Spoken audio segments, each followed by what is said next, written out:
Selamat pagi rekan-rekan semuanya. Selamat pagi Bapak Ibu.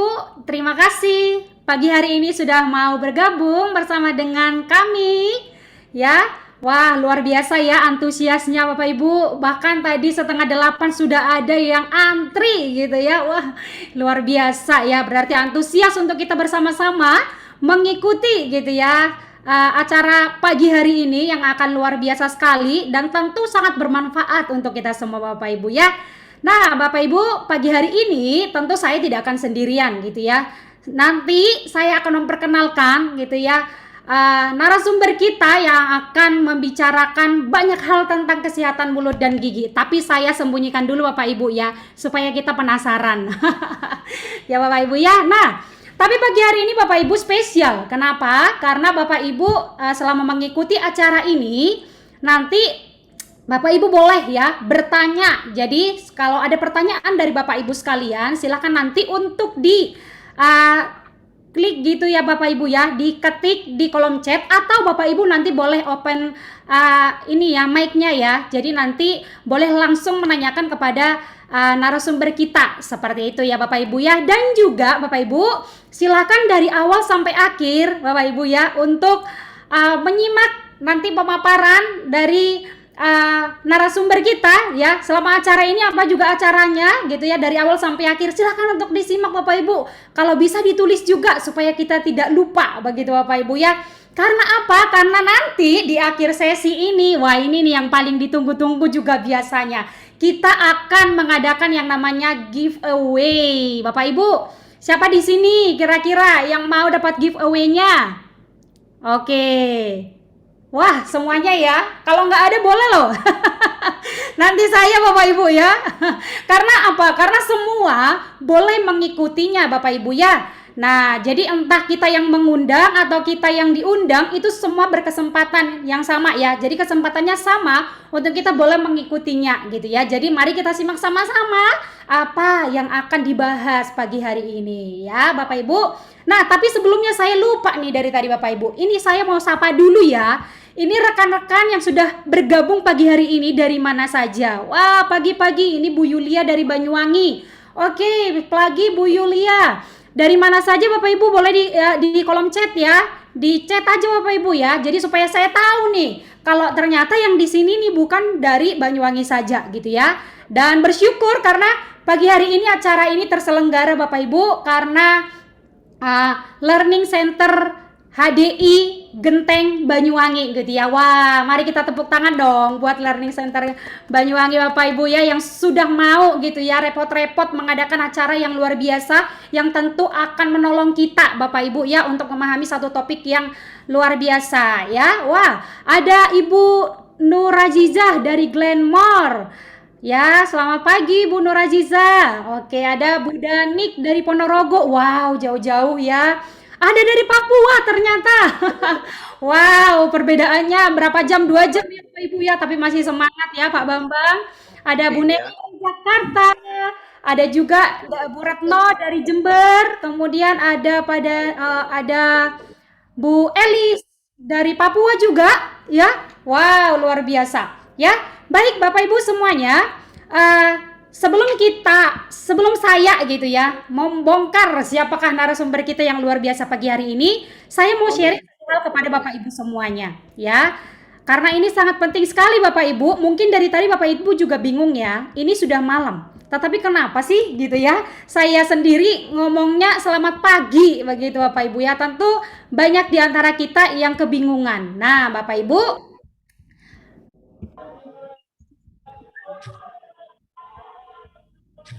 oke baik. Oh, Nah, Bapak Ibu,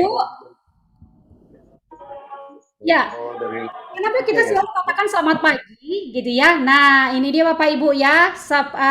Pertama-tama saya ucapkan dulu selamat datang di keluarga besar HDI Family gitu ya, di keluarga besar HDI. Dan apa sih HDI itu? Nah, ini Bapak Ibu ya. Kita di HDI selalu katakan selamat pagi supaya selalu semangat gitu Bapak Ibu ya. Entah itu pagi, siang atau malam kita selalu semangat ya. Karena ketika kita katakan selamat pagi artinya kita merasakan ada ini semangat yang baru selalu Bapak Ibu ya. Nah, apa itu HDI Bapak Ibu? HDI Kalau adalah apa sebuah berarti dia muter-muter lagi dia. ya. Ya, sebuah bisnis yang sudah dimulai, Bapak Ibu, ya, pada tahun 86, Bapak Ibu ya, dan sekarang telah mengembangkan operasinya di berbagai negara yang ada di Asia. Ada di Filipina, Malaysia, Hong Kong, Indonesia, bahkan ada di Makau, Bapak Ibu. Nah, pada tahun 93 itu masuk di Jakarta, Bapak Ibu ya, masuk ke Indonesia ya. Nah, walaupun bukan yang pertama kali berdiri di Asia seperti itu Bapak Ibu, tapi luar biasanya HDI berkembang begitu pesatnya di Indonesia ya, dan dikatakan terbesar Bapak Ibu di antara high desert yang ada di negara-negara Asia yang lainnya. Luar biasa ya.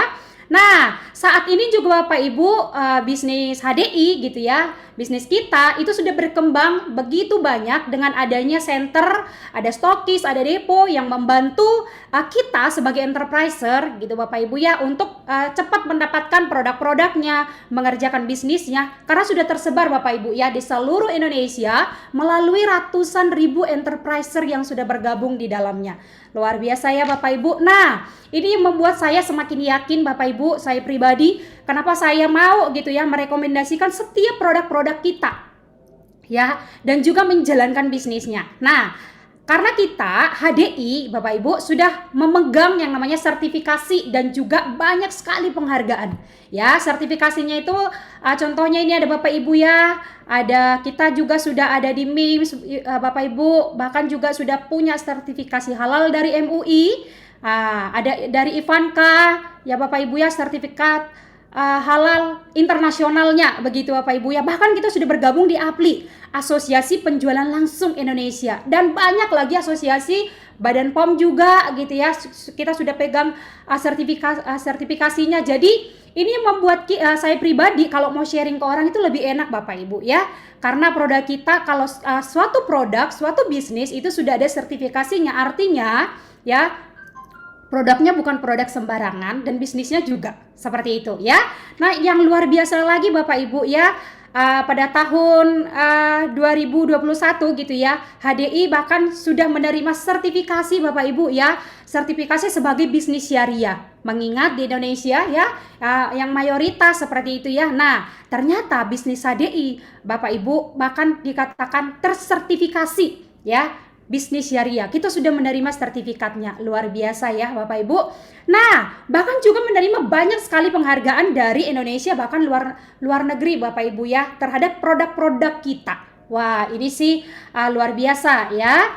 Nah, apa sih produknya? Sekilas saya akan menjelaskan kepada Bapak Ibu ya. Apa saja produk HDI? Nah, di sini saya hanya kasih tahu secara globalnya Bapak Ibu ya. Di sini ada, mungkin Bapak Ibu sudah mengenal beberapa di antaranya, ada madu, ada propoelix dan produk-produk yang lain. Nah, untuk pembelajaran produknya Bapak Ibu nanti bisa mengikuti satu pelatihan gitu ya, satu training khusus untuk membahas produk-produk ini Bapak Ibu ya. Ada pembelajarannya khusus namanya product knowledge ya. Jadi nanti saya sarankan Bapak Ibu untuk masuk ke sana, ke kelas itu, dan belajar lebih dalam lagi mengenai produk-produk ini ya. Bahkan juga kita punya skincare ya yang dari Korea Bapak Ibu, namanya adalah Biskin ya.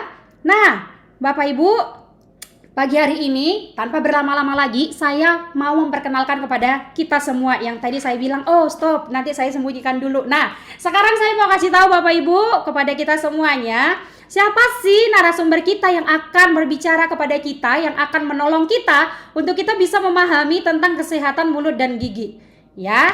Oke Bapak Ibu, langsung saya perkenalkan kepada kita semuanya ya, Dr. Mimit Ariwibowo. Luar biasa ya. Saya akan ceritakan nih ke Bapak Ibu semuanya ya, karena saya juga wow, luar biasa melihat background daripada dokter yang luar biasa ini ya. Beliau S1-nya Bapak Ibu itu kedokteran gigi di pada tahun 2006 Bapak Ibu ya.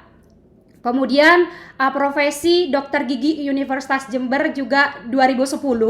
Nah, pendidikan non formal yang sudah beliau ikuti itu yang pertama ada Basic Life Support and Code Blue pada tahun 2017. Kemudian mengikuti workshop juga ya tentang standar akreditasi rumah sakit pada tahun 2019, kemudian menjadi relawan juga. Wah, luar biasa ya, menjadi relawan mengajar, yaitu kelas profesi dan inspirasi pada tahun 2019 dan 2019. Kemudian menjadi narasumber kesehatan gigi dan mulut juga di radio Bintang Tenggara Jajak Banyuwangi 2015 sampai sekarang. Wah, berarti kalau misalnya mau konsultasi dengan dokter Mimit gitu ya, Bapak Ibu sekalian boleh langsung setiap hari yang sudah ditentukan bisa langsung dengar ya, berarti Radio Bintang Tenggara khususnya yang ada di Banyuwangi ya. Kemudian juga beliau best employee gitu ya di Rumah Sakit Bakti Husada PT Rolas Nusantara Medika pada tahun 2022. Berarti masih barusan Bapak Ibu ya. Wah, ini prestasi yang luar biasa ya. Kemudian Bapak Ibu, pengalaman kerja beliau itu yang pertama menjadi dokter gigi di Poliklinik NU Muhammadiyah Kandangan Pare Kediri 2010 dan menjadi dokter gigi di Poliklinik NU Bina Sehat di Kalibaru Banyuwangi 2013 sampai sekarang. Artinya beliau masih aktif sampai hari ini ya di poliklinik ini Bapak Ibu. Kemudian juga menjadi dokter gigi di Gigi RSU Bakti Husada Krikilan Banyuwangi 2010 sampai hari ini juga Bapak Ibu ya. Kemudian menjadi kepala unit rawat jalan RSU Bakti Husada 2010 sampai dengan hari ini. Wow, luar biasa ya Bapak Ibu ya. Nah, langsung saya panggilkan saja untuk kita semuanya, Dr. Mimit Ari Wibowo. Selamat pagi, Dok. Selamat pagi, Mbak. Ya, Suara saya silakan kedengaran, ya? untuk berbagi kepada kita semua. Ya, kita mulai saja. Saya coba share screen. Topik kita malam ini.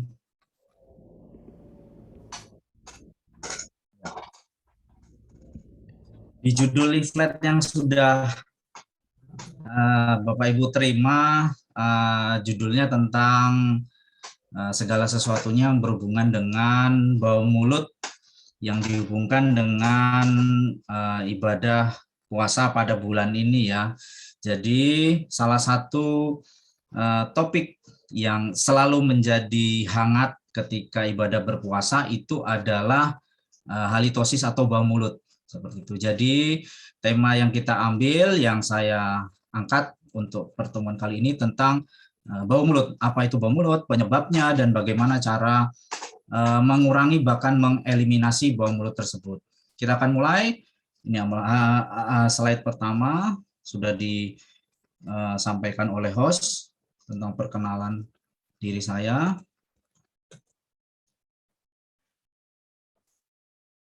Sebentar. Ya, apa itu halitosis?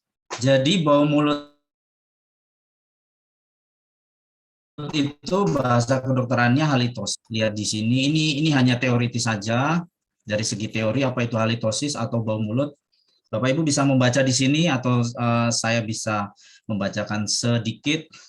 Halitosis itu berasal dari bahasa Latin yaitu halitus yang artinya nafas, dan juga berasal dari bahasa Yunani yaitu osis yang artinya keadaan. Jadi intinya halitosis itu adalah kondisi atau keadaan dari mulut, dalam hal ini bau nafas yang kurang baik. Kemudian dari peneliti Indonesia memberikan definisi tentang halitosis adalah kondisi kesehatan mulut yang ditandai dengan nafas berbau yang konsisten meskipun rongga mulut tidak bermasalah, gigi dan gusi yang terawat, kebersihan rongga mulut yang terjaga, walaupun juga termasuk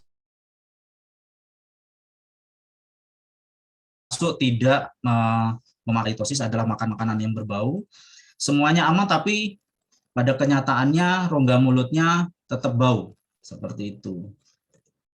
Nah, di sini ada beberapa istilah yang mungkin kita akan temui di media atau apapun itu di luar sana, bahwa halitosis itu bukan hanya bau mulut saja, tapi ada istilah-istilah lain. Beberapa diantaranya seperti oral malodor, bad breath, kemudian fetor ex ore, dragon breath. Nah, kelihatan sangar ya kalau dragon breed ya, bau naga. Kalau bahasa kita yang anak-anak muda, bau naga seperti itu. Kemudian dari penjelasan yang lain, pengertian yang lain, bahwa halitosis juga itu jenisnya nanti kita akan ada di slide selanjutnya. Ini hanya secuplik saja bahwa ada istilah di dalam halitosis itu ada yang dinamakan dengan istilah pseudohalitosis atau halitosis semu ataupun halitofobia. Di slide selanjutnya akan ada pengertian tentang dua istilah ini. Nah, ini penyebab halitosis atau bau mulut.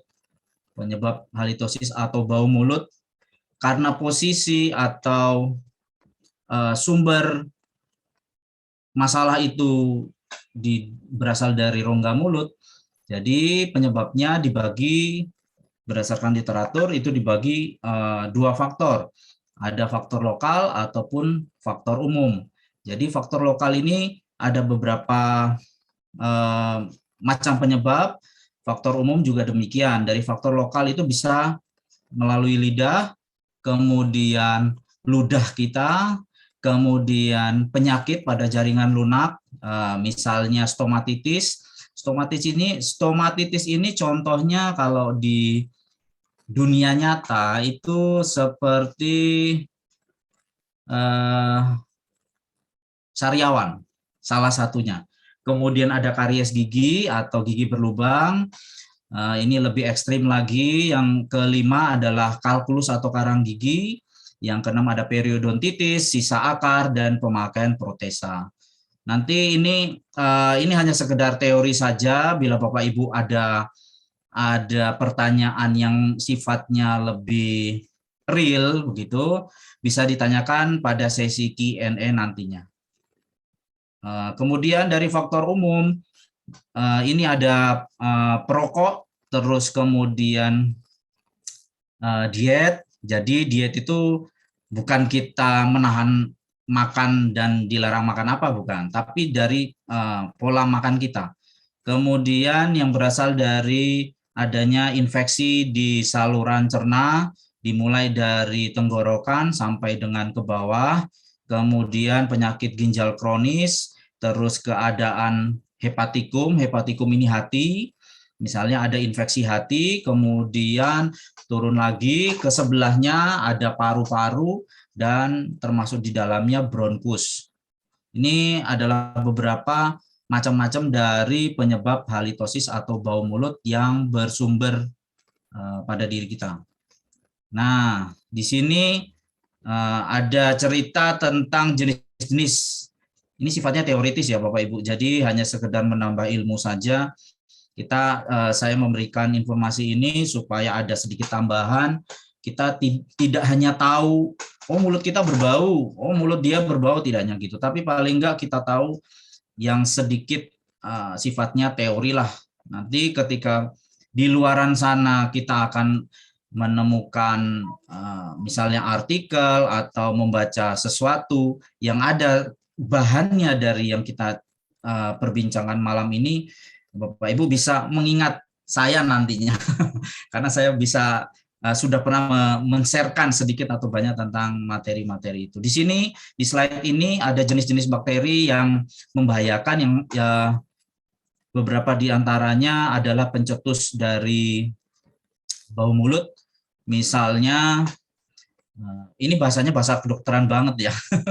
Jadi mohon maaf kalau cara ngomong saya agak belibet. Di sini ada beberapa contohnya, misalnya Porphyromonas gingivalis, terus Treponema denticola, terus Fusobacterium nucleatum, terus Pevotella intermedia. Itu adalah bakteri-bakteri yang berkontribusi dalam penyakit gigi dan mulut. Kebanyakan kalau penyakit gigi dan mulut yang menimbulkan bau mulut itu kebanyakan bersarangnya nantinya akhirnya jadi penyakit periodontitis, karena penyakit periodontitis itu infeksi yang sudah masuk ke dalam permukaan, masuk ke dalam gusi, penyebarannya akan meluas nantinya. Lebih kebanyakan di situnya. Kemudian ini yang berkaitan juga dengan halitosis atau bau mulut. Di sini juga sama dengan yang di depan, tapi ini versi bakteri yang lain. Bakteri ini yang suka menggunakan karbohidrat dalam aktivitasnya. Jadi bau mulut itu adalah hasil akhir dari proses metabolisme bakteri yang ada di dalam rongga mulut sehingga menghasilkan asam atau senyawa-senyawa yang sifatnya bau.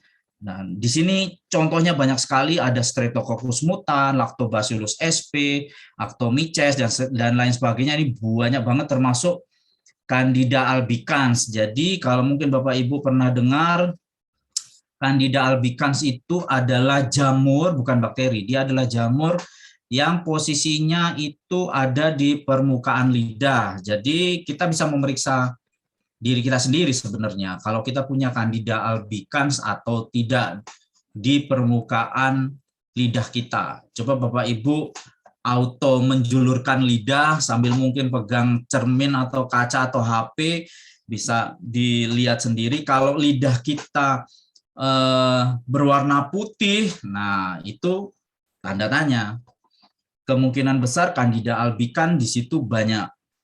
Nah, Candida albicans ini sama seperti kerjanya bakteri-bakteri yang lain. Ketika tubuh kita baik-baik saja, dia bisa tumbuh di situ dan berguna buat tubuh kita. Tapi kalau tubuh kita sedang drop, imun kita sedang turun, Candida albicans yang ada di permukaan lidah itu akan tumbuhnya jadi tidak terkendali, dan itu sangat merugikan. Seperti itu. Juga di samping itu juga bakteri-bakteri yang ada di slide ini, Bapak Ibu bisa baca, itu juga bisa merubah atau menurunkan pH atau keasaman. Kalau pH itu keasaman atau kebasaan di dalam rongga mulut. Jadi sifatnya rongga mulut kita itu bisa asam dan bisa basa. Normalnya pH di dalam rongga mulut itu 6,8 sampai 7,2. Harusnya baik-baik saja. Tapi ketika kita makan makanan manis, terus makan makanan apa saja tapi tidak dibersihkan selanjutnya, itu akan menurunkan pH. Nah, penurunan pH yang jauh dari normal itu sangat bisa dibilang, kalau saya bisa ngomong lebih ekstrim gitu, berbahaya buat rongga mulut kita. Efeknya kemana-mana, bisa ke gigi, bisa ke pertumbuhan bakteri yang ada di rongga mulut kita. Kemudian dari sisi segi klasifikasi, halitosis itu seperti yang saya ceritakan di awal, itu halitosis itu ada 3 macam di sini. Yang pertama adalah halitosis atau bau mulut sejati. Jadi sebenar-benarnya halitosis itu dibagi 2, halitosis yang sifatnya fisiologis, yang kedua yang sifatnya patologis. Kalau sifatnya fisiologis itu halitosis yang sementara. Jadi kalau kita mengambu bau mulut kita sendiri ketika bangun tidur, nah itu sifatnya fisiologis. Jadi dia bisa hilang dengan kita berkumur ataupun sikat gigi. Itu jadi tanpa penyebab apa-apa. Jadi tanpa misalnya kita punya penyakit kronis, itu tidak termasuk halitosis fisiologi. Yang kedua tentang halitosis patologi. Nah, ini kebalikannya dari fisiologi. Kalau patologi itu sifatnya disebabkan karena penyakit, salah satunya.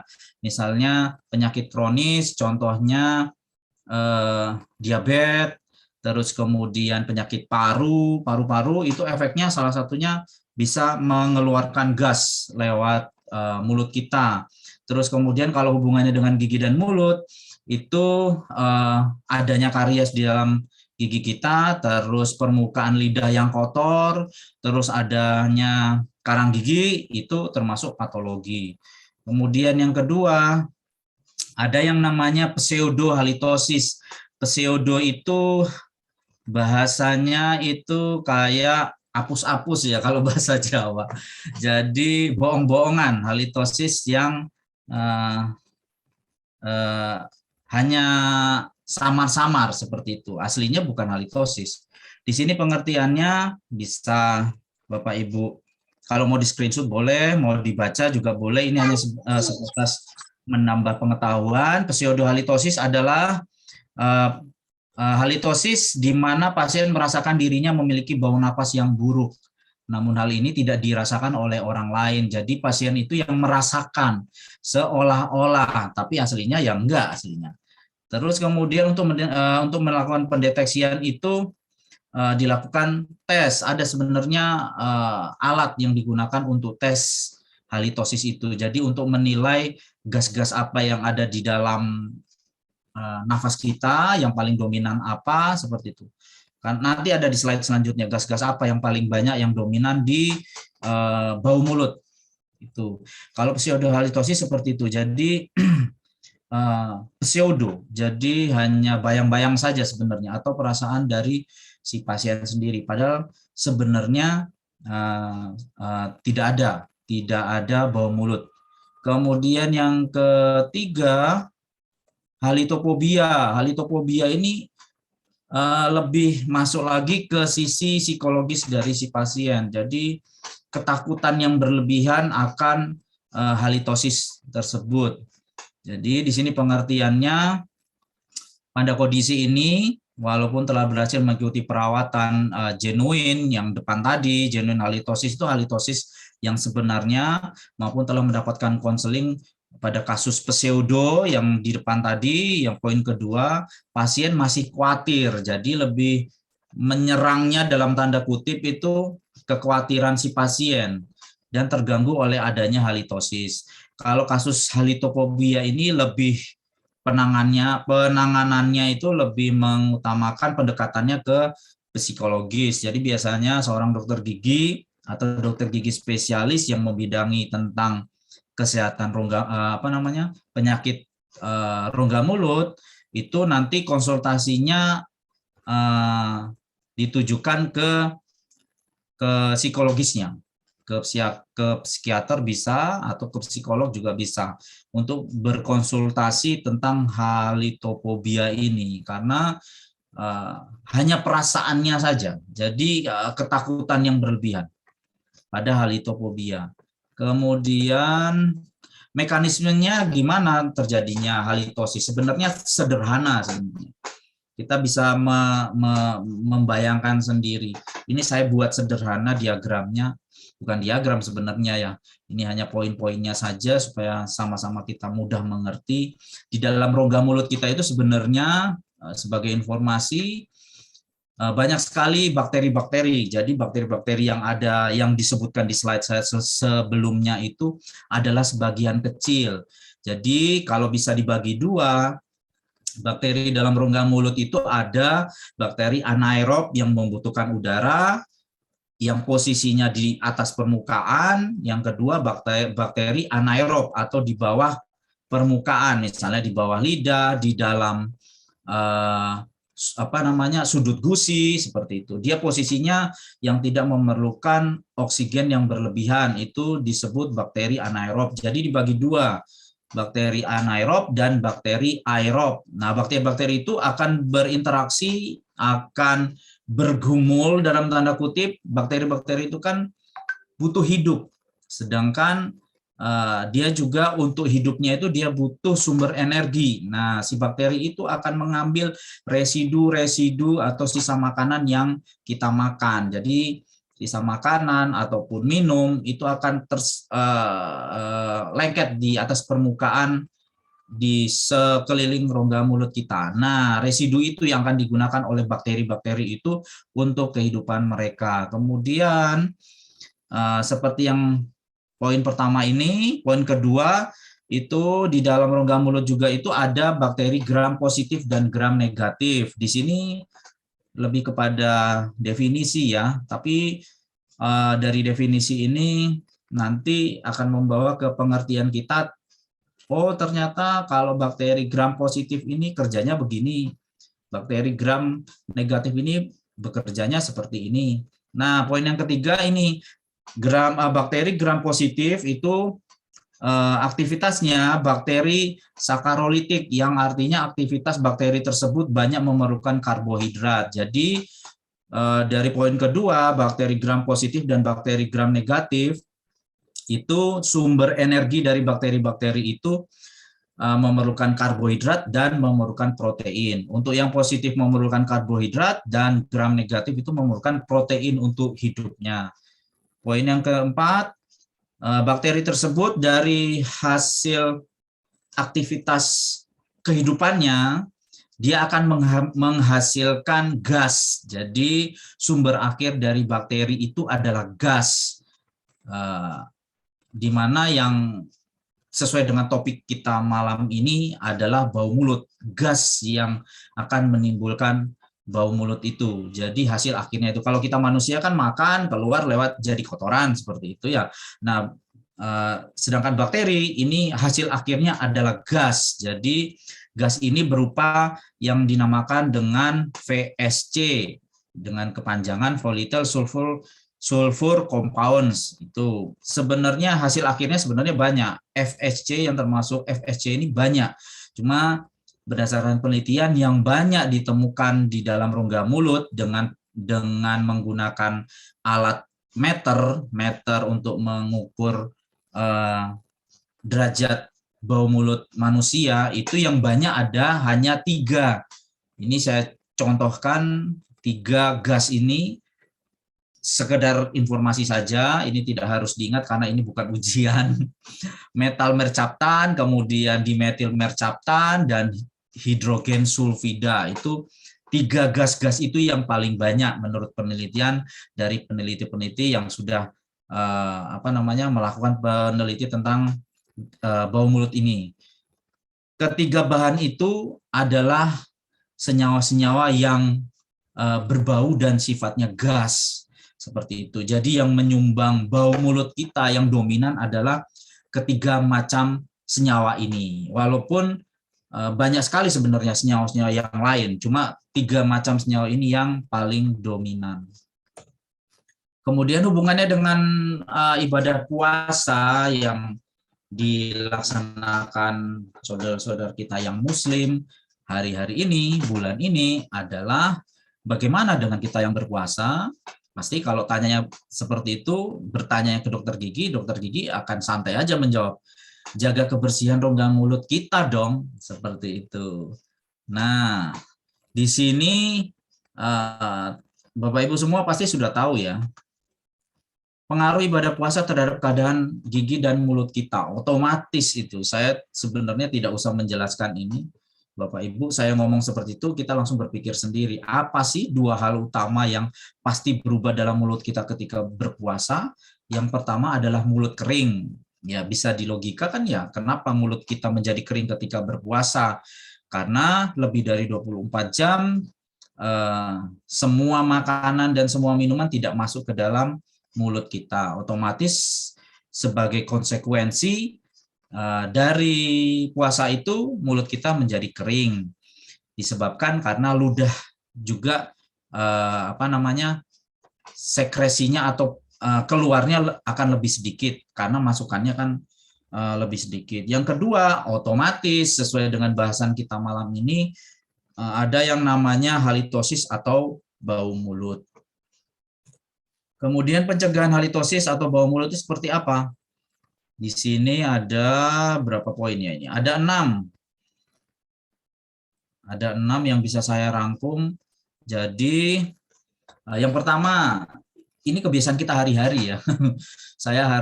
Tugas saya mengingatkan Bapak Ibu semua dan termasuk saya pribadi, menyikat gigi. Menyikat gigi, semua dokter gigi pasti dalam setiap edukasi ke pasien-pasiennya akan menyampaikan ini. Sikat gigi 2 kali sehari. Pakailah sikat gigi dengan bulu sikat yang lebih halus. Kemudian yang paling penting adalah pasta gigi berfluoride. Apapun mereknya, apapun produknya, yang penting kandungan pasta gigi itu mengandung fluoride. Yang kedua, bersihkan lidah. Seperti slide-slide sebelumnya, bahwa bau mulut itu bukan hanya sekedar berasal dari adanya kelainan saluran cerna kita, adanya infeksi di tenggorokan kita, atau gigi kita lubang, tidak. Ternyata lidah juga. Lidah itu harus dibersihkan. Ini mungkin sebagian dari kita belum tahu ya. Mungkin juga ada yang tahu, tapi kebanyakan kalau saya di lapangan itu banyak yang belum tahu kalau lidah itu harus disikat. Kebanyakan kan taunya yang disikat hanya gigi. Jadi lidah itu harus disikat, Bapak Ibu. Yang disikat di mana? Di sisi mana? Di permukaan lidah. Jadi di punggung lidah sampai agak menjorok ke dalam. Itu dengan menggunakan, kalau ini hanya masalah istilah saja ya. Di sini menggunakan alat tongue clipper, atau kalau kami di kedokteran gigi biasa mengistilahkan tongue cleaner atau pembersih lidah seperti itu. Bisa didapatkan di mana? Banyak di toko online. Kalau Bapak Ibu mau browsing, banyak sekali itu bisa didapatkan. Jadi selain membersihkan gigi, menjaga kebersihan rongga mulut dengan sikat gigi, itu lidah juga harus dibersihkan. Kemudian yang ketiga itu berbicara tentang diet. Diet menjaga pola makan. Jadi makan makanan yang sehat dan berserat tinggi. Kenapa disarankan yang berserat tinggi? Karena makan makanan yang berserat tinggi itu baik untuk sebagai pilihan kedua atau alat kedua yang akan digunakan untuk membersihkan permukaan gigi. Jadi selain sikat gigi, makan makanan berserat itu juga dipakai dalam tanda kutip. Selain kita makan enak dan berguna buat tubuh, dia juga berguna untuk pembersihan rongga mulut kita karena bentuknya serat.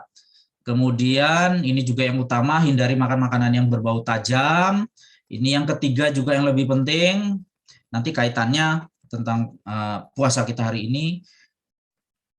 Pencegahan ini lebih ditujukan sebenarnya di saat kita normal. Nah, bagaimana hubungannya dengan puasa saat ini? Kita sesuaikan, otomatis kan sesuaikan ya. Tidak mungkin siang hari harus makan, kan namanya puasa berarti sementara tidak mengkonsumsi segala sesuatunya di jam-jam puasa. Jadi ini ketika jam tidak puasa itu berlaku, minumlah air putih minimal 2 liter sehari.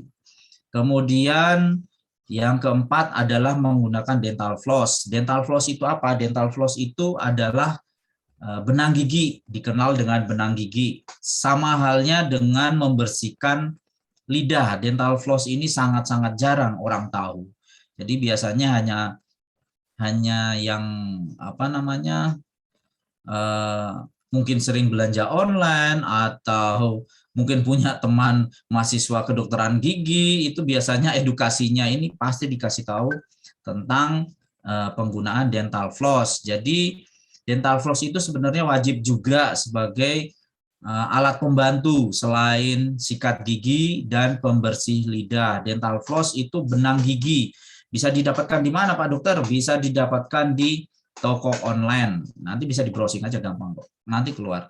Lakukan pembersihan sela-sela gigi dengan menggunakan dental floss ini sama halnya seperti kita menyikat gigi. Demikian juga dengan membersihkan lidah. Jadi urutannya menyikat gigi, lidah, kemudian dental floss. Itu 1 sampai 2 kali sehari. Selesai melakukan pembersihan, lakukan kumur sampai dengan bersih.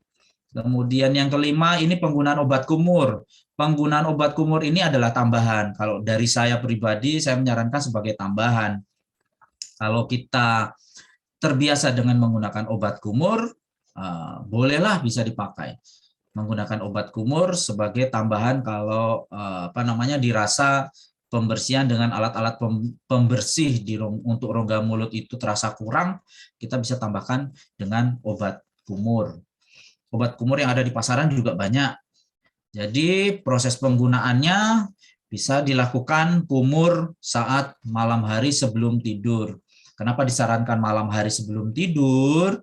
Sebenarnya tidak ada aturan. Kalau buat saya pribadi, saya tidak terlalu spesifik menyarankan harus malam sebelum tidur. Mau dipakai 2 kali, 3 kali tidak ada masalah sebenarnya. Tapi kalau misalnya bisanya malam sebelum tidur itu juga tidak masalah. Kenapa dilakukan sebelum tidur? Karena sebelum tidur itu mulut kita nanti akan pasif. Jadi sebisa mungkin ketika kita tidur, mulut kita pasif, mulut kita kondisinya dalam keadaan bersih. Kemudian lakukan kumur dengan takaran 10 ml sampai 15 ml 1 sampai 2 menit. Kemudian disarankan memakai obat kumur itu, biasanya kita kan dapat obat kumur itu dalam sediaan botol ya. Jangan langsung diglek seperti itu. Jadi tuangkan ke gelas yang kita miliki, perkiraan 10 sampai 15 ml secukupnya. Diperkirakan bisa membasahi seluruh permukaan rongga mulut. Gunakan itu, gunakan caranya seperti itu. Jadi tidak langsung dipakai melalui botolnya. Karena obat kumur itu sifatnya steril, sedangkan ludah kita itu punya bakteri yang banyak. Jadi kalau terkontaminasi, ya harus kita pakai semua harusnya. Jadi jangan meninggalkan sisa obat kumur itu di dalam botolnya itu yang sudah terkontaminasi ludah kita. Jadi penggunaannya itu dituangkan ke gelas yang lain. Seperti itu. Pilihan obat kumur disarankan menggunakan obat kumur yang non alkohol seperti itu. Kemudian ini yang poin paling penting sebenarnya dari sikat gigi sampai dengan penggunaan obat kumur. Dalam dunia kedokteran gigi, proteksi itu lebih penting daripada mengobati. Jadi intinya lakukan kontrol ke dokter gigi minimal 6 bulan sekali. Jadi biasanya dokter gigi akan menyarankan seperti itu. Kalau saya pribadi tidak usah nunggu 6 bulan, 1 bulan pun kalau misalnya itu dirasa harus kontrol, ya harus kontrol. Jangan membiasakan diri menunggu sesuatunya sakit baru kontrol. Walaupun say hello dengan dokter gigi untuk memeriksakan saja, itu lebih baik. Nah, bagaimana dengan penanganan ketika segala sesuatunya sudah terlanjur? Ya, harus ke dokter gigi, lakukan penambalan gigi. Kalau gigi yang bermasalah itu berlubang, tidak bisa dilakukan perawatan. Kalau bisa dilakukan perawatan saluran akar. Kalau tidak bisa dilakukan pencabutan yang ekstrim, karena kalau di kedokteran gigi yang tidak bisa dipertahankan harus dicabut, tidak boleh ditinggalkan di situ. Kemudian ini juga yang sebagai tindakan preventif, lakukan scaling. Jadi scaling itu bukan hanya sekedar nantilah, tidak penting buat saya scaling, scaling itu karang gigi ya, bersihkan karang gigi ya Bapak Ibu. Jadi mungkin dari kita ada yang belum tahu scaling itu apa. Jadi scaling itu membersihkan karang gigi. Dalam bahasan kita tentang bau mulut ini, salah satunya adalah karang gigi penyebab bau mulut. Jadi banyak dalam praktek saya pasien-pasien yang memiliki halitosis, memiliki bau mulut itu rata-rata memiliki karang gigi yang banyak. Jadi jangan disepelekan. Kelihatannya karang gigi hanya begitu-begitu aja, kayak batu karang nempel di permukaan gigi seperti itu. Tapi kalau dibahas lebih dalam, itu efeknya lebih panjang. Dan ya yang jelas kalau sudah telat, ya ujungnya akan merugikan si pasien sendiri. Jadi lakukan scaling sesuai dengan yang dianjurkan dokter gigi. Slide berikutnya ini tentang sama dengan yang tadi. Ini membahas tentang pH. Jadi salah satu poin pencetus bau mulut adalah pH rongga mulut yang turun. Karena makan makanan yang manis dan aktivitas pengunyahan yang lain itu bisa menurunkan pH. Jadi di sini ada poin-poinnya bagaimana cara menstabilkan pH atau menjaga pH air liur atau ludah di dalam rongga mulut tetap seimbang. Bapak Ibu bisa baca, di sini ada pengertiannya. Ada cara-caranya, ada contoh-contohnya, bisa diperhatikan. Saya baca tidak full ya. Yang pertama ini menghindari menghindari minuman yang terlalu manis. Sebaiknya biasanya kan orang-orang kalau sudah paham tentang kesehatan kadang-kadang lebih memilih untuk tidak menambahkan gula dalam minumannya. Karena penggunaan gula itu ya intinya penggunaan gula tidak masalah ya selama dia apa namanya ukurannya pemakaiannya wajar. Tapi biasanya beberapa orang lebih memilih teh tawar seperti itu. Jadi di sini disarankan menghindari minum-minuman yang terlalu manis. Minum-minuman yang terlalu manis itu bisa dari macam-macam. Minuman instan juga banyak. Seperti itu. Sebisa mungkin itu dihindari. Kalaupun harus minum ya minum saja. Mungkin langkah selanjutnya harus dibilas dengan menggunakan air putih. Seperti itu. Yang kedua, dokter gigi pasti akan menyarankan mengunyah permen karet yang bebas gula. Jadi mengunyah permen karet itu sifatnya mekanis. Dia akan merangsang sekresi dari saliva atau ludah. Sekresi itu proses mengeluarkan ludah dari rongga mulut kita. Jadi dengan mengunyah permen karet, dia akan merangsang ludah untuk keluar. Ludah yang keluar banyak otomatis akan bisa menurunkan pH dalam rongga mulut sedikit demi sedikit. Yang ketiga itu menghindari atau membatasi minum kopi hitam. Nah, biasanya bapak-bapak ini kalau kopi itu temennya pasti rokok gitu. Jadi intinya saya tidak melarang kita untuk minum kopi ya. Kalau membuat kita yang pecandu kopi, ya masa sih Dokter Mimit melarang saya minum kopi? Enggak ya, saya hanya menyarankan aja. Di sini sesuai dengan teori dan sebenarnya ya baik juga. Ini kalau mau diikuti silahkan, mau enggak juga ya resiko ditanggung penumpang ya. Kayak gitu. Sebaiknya dihindari atau dibatasi meminum kopi hitam karena sifatnya asam tinggi. Jadi bisa mempengaruhi pH atau keasaman asam dan basa di rongga mulut kita, khususnya di air liur. Yang keempat, ini juga yang banyak kita tidak tahu. Saya dulu sebelum belajar kuliah di kedokteran gigi, saya tidak tahu hal ini. Jangan langsung menyikat gigi setelah kita minum minuman manis. Ini sepele ya, tapi ternyata efeknya luar biasa dan saya banyak menemukan hal itu di praktek saya. Jadi kebiasaan menyikat gigi setelah makan itu kelihatannya baik ya. Perintahnya seperti itu. Harus dibersihkan katanya Pak Dokter gitu. Ternyata memang harus dibersihkan tapi diberi jeda waktu. Tidak langsung dibersihkan. Jadi selesai minum minuman manis atau makan, itu memang sebaiknya diperintahkan untuk sikatan. Tapi sikatnya tidak langsung, sikat giginya tidak langsung. Berikan jeda waktu 30-60 menit. Seperti itu. Kenapa? Karena penggunaan rongga mulut yang dipakai untuk mengunyah itu akan merubah kondisi dari rongga mulut kita. Nah, posisinya biasanya kalau kondisinya asam, dia gampang tergerus kalau kita melakukan sikat gigi. Semua permukaan di gigi akan melemah dalam tanda kutip. Jadi kalau kita lakukan, prinsipnya menyikat gigi itu kan menyikat ya. Kalau permukaan gigi kita itu lemah, itu disikat, dia akan tergerus.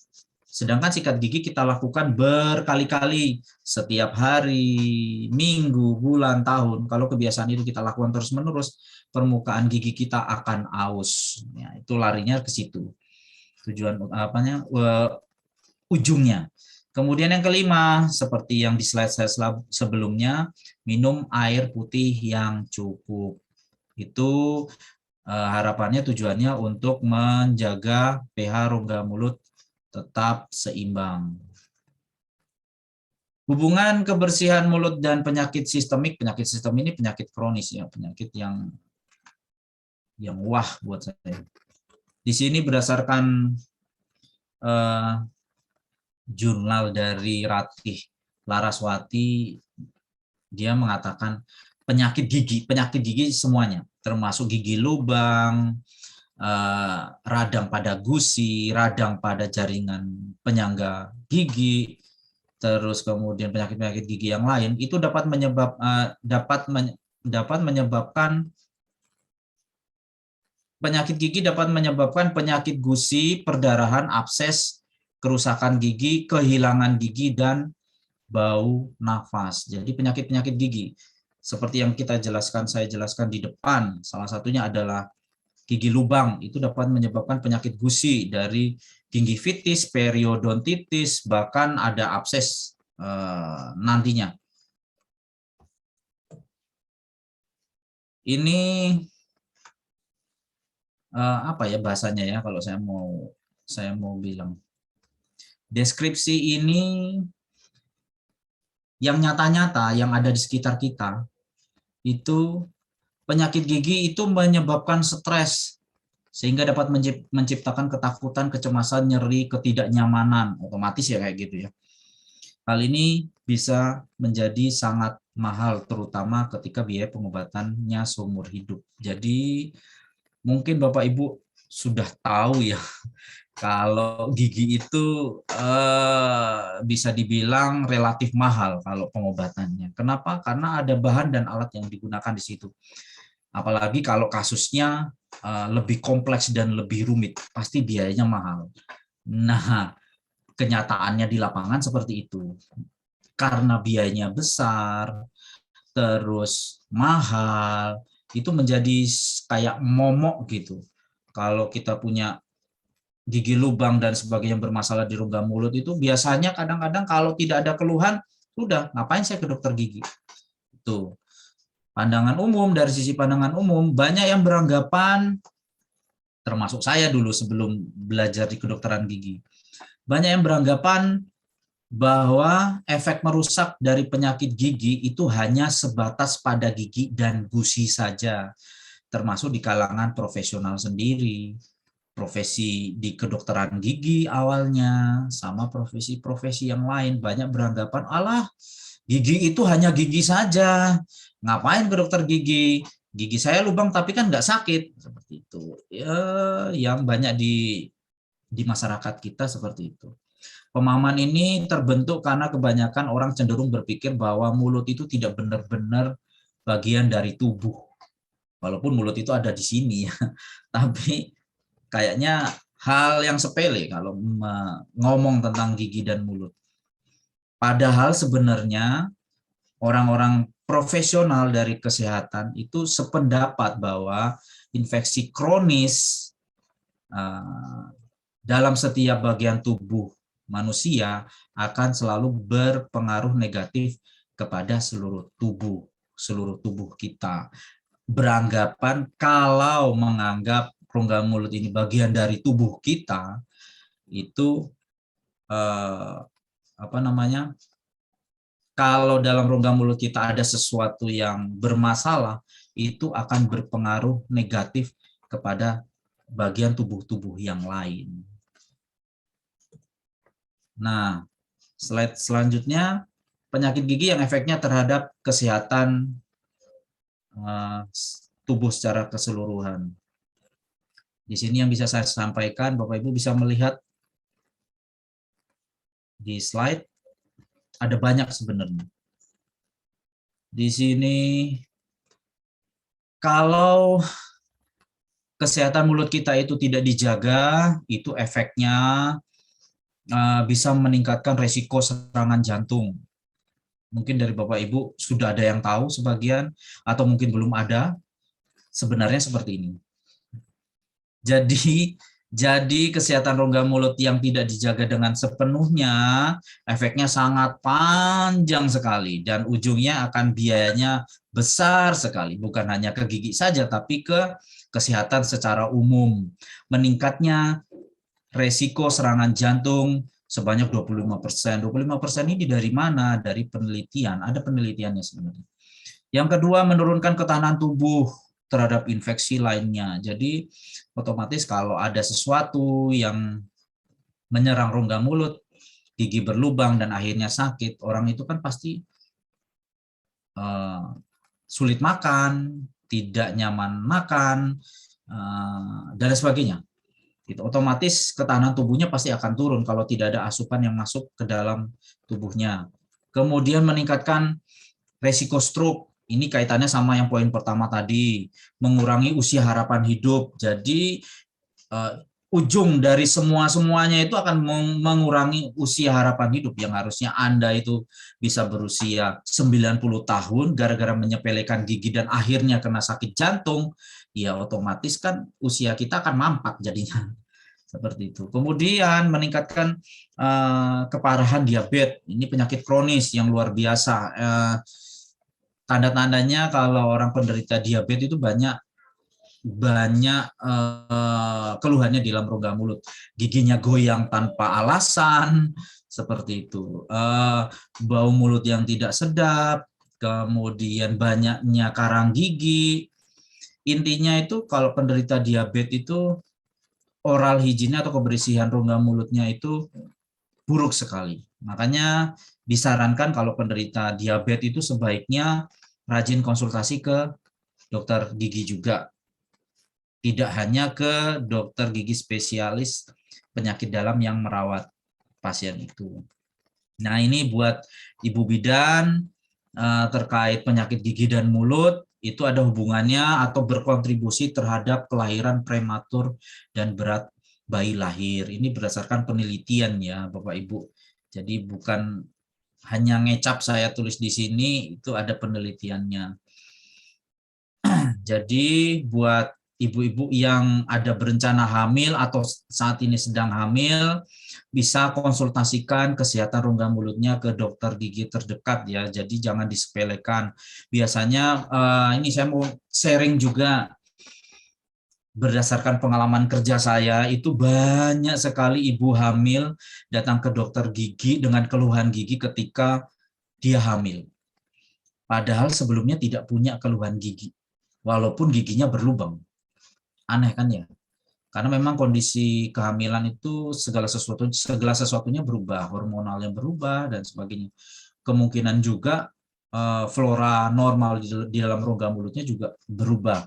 Itu yang mempengaruhi giginya lubang yang awalnya tidak apa-apa sebelum hamil, ternyata setelah hamil menjadi apa-apa. Seperti itu. Jadi sebaiknya, ini kayaknya terlalu anus sekali ya. Sebelum proses program hamil, sebaiknya periksakan dulu kesehatan rongga mulutnya. Jadi ketika hamil, mudah-mudahan tidak akan ada masalah tentang gigi dan mulutnya. Ini yang selanjutnya, ini berperan dalam osteoporosis. Ini lebih jauh lagi prosesnya, berkontribusi terhadap penyakit pernapasan, contohnya paru, karena penyebaran bakteri di dalam rongga mulut itu bukan hanya ada di lubang gigi, ada di permukaan lidah, sudah begitu aja, bukan. Dia bisa masuk melalui tenggorokan bisa, dan lebih berbahaya lagi kalau dia masuknya lewat pembuluh darah, itu lebih ekstrim. Jadi bisa ke paru-paru, bisa ke otak, bisa ke selaput otak, bisa ke jantung, itu bisa kemana-mana. Gitu. Yang kemudian yang jelas pasti stres ya. Kalau orang sakit gigi kan tidak bisa melakukan tidak bisa bekerja, otomatis rata-rata kalau keluhannya seperti itu. Makanya ada lagu lebih baik sakit hati daripada sakit gigi ya, atau kebalikannya. Yang terakhir adalah mengganggu pencernaan. Jelas kalau kita ada sesuatu yang bermasalah di rongga mulut, otomatis mau memasukkan sesuatu di dalam rongga mulut itu jadi males. Karena sudah menahan sakit, sudah tidak nyaman. Otomatis mengganggu pencernaan. Proses metabolisme di dalam tubuh kita. Dan sebenarnya banyak lagi penjelasan yang lain. Itu. Kemudian ini adalah deskripsi dari slide sebelumnya tadi tentang penyakit jantung yang ada hubungannya dengan penyakit di rongga mulut. Kemudian stroke, terus infeksi pernapasan, terus yang diceritakan di slide sebelumnya barusan tentang BBLR, berat bayi lahir rendah dan sebagainya itu. Ini adalah deskripsinya. Jadi kenapa hubungannya penyakit di dalam rongga mulut itu bisa larinya ke jantung. Nah, penjelasannya seperti ini.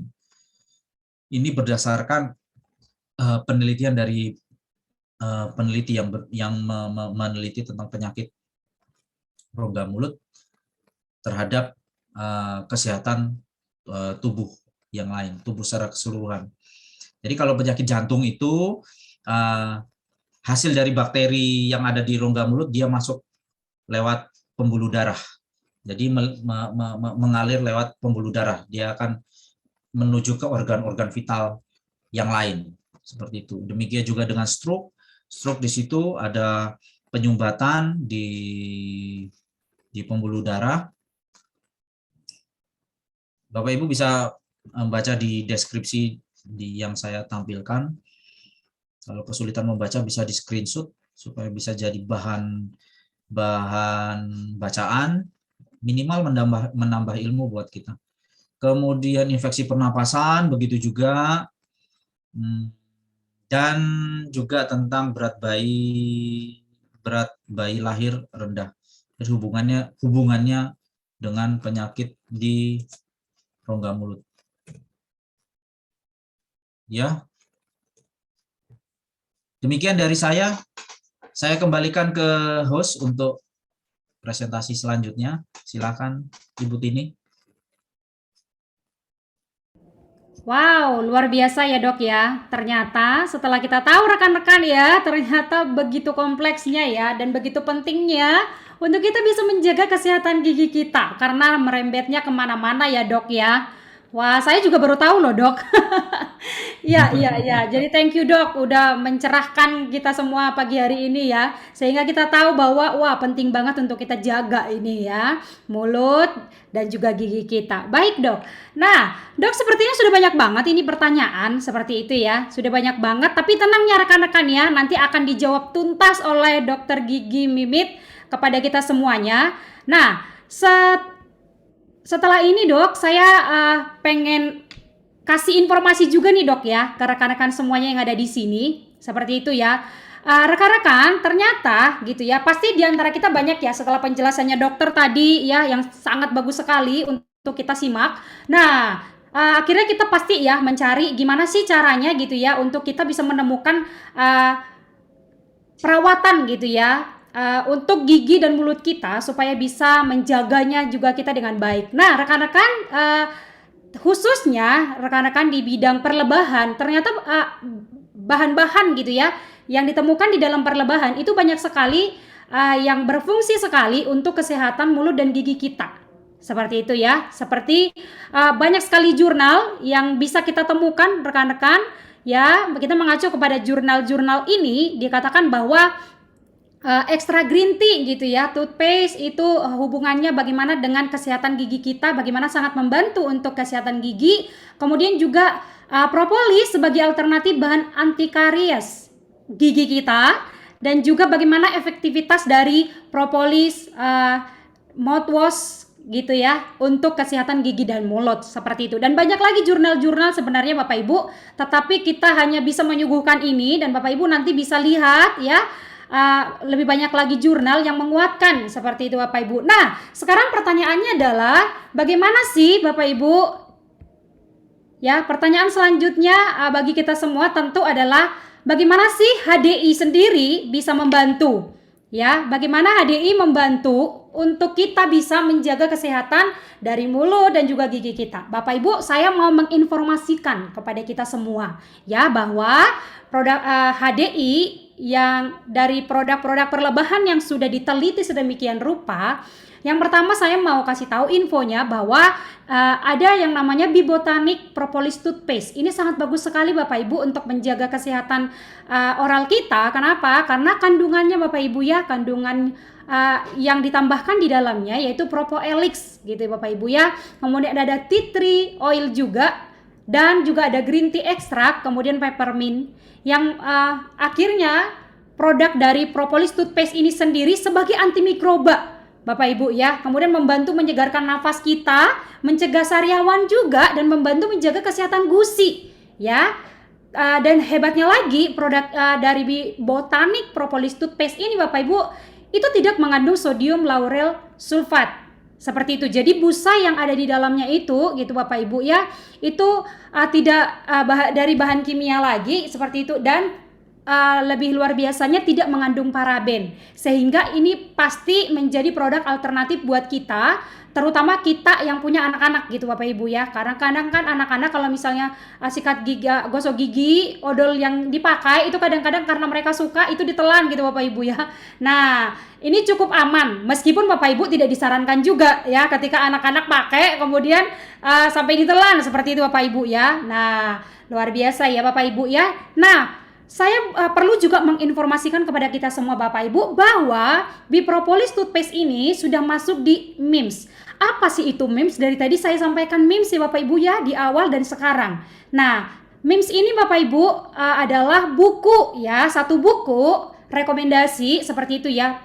Ini buku pegangannya para dokter untuk mereka meresepkan sesuatu kepada pasiennya. Jadi produk-produk itu kan banyak sekali ya Bapak Ibu ya. Nah, tentu juga setiap dokter itu tidak hafal semua produk yang akan direkomendasikan. Nah, MIMS ini adalah buku acuan mereka ya, tentang produk-produk apa saja yang bermanfaat, yang sangat baik untuk disarankan, untuk direkomendasikan kepada pasiennya. Nah, jadi Bapak Ibu yang masuk ke MIMS itu juga tidak sembarangan produk ya Bapak Ibu ya. Nah, jadi kita bersyukur kalau Bibotanic Propolis Toothpaste ini sudah masuk di buku MIMS. Bapak Ibu nanti bisa lihat ya, MIMS itu bisa dilihat di mana. Bapak Ibu boleh nanti ke Gramedia gitu ya, ada dijual buku MIMS-nya, ada serinya. Kemudian kalau di internet Bapak Ibu tinggal klik MIMS gitu Bapak Ibu ya. Nah, nanti Bapak Ibu cari ya, benar tidak sih yang dikatakan Bu Kartini gitu ya, Propolis Toothpaste ini sudah masuk di MIMS. Bapak Ibu nanti bisa cek sendiri Bapak Ibu ya.